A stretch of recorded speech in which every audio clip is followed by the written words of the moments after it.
చిన్నపిల్లప్పుడు onion pakodi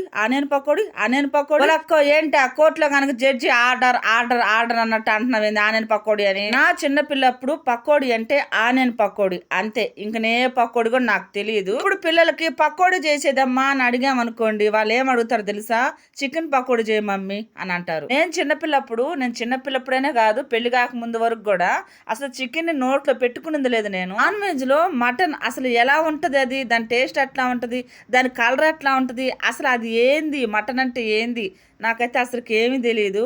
నా పెళ్లి కాకముందు వరకు కూడా నేను నాన్ వెజ్ అయితే అస్సలకి తినింది లేదు. మా అమ్మోళ్ళకి చాలా ఖర్చు మిగులుండి నాకు తెలిసి. ఇప్పుడు మటుకు ఇప్పుడు పిల్లల్ని సాకమను అసలు బతకలేరు. ఇప్పుడు లెగిస్తే పిల్లలు చికెన్ వారంలో 2-3 సార్లు చికెన్. మనం ఏది అలవాటు చేస్తే అదే కదా మా పిల్లలు తినేది అని అంటారేమో. నాకు కూడా మా అమ్మ వాళ్ళు చిన్నప్పుడు తినిపించారు, తర్వాత అయితే నేను అసలు తినింది లేదు. రోజు స్నాక్స్ చికెన్ పకోడీ ఉంటాయి. అయితే బై.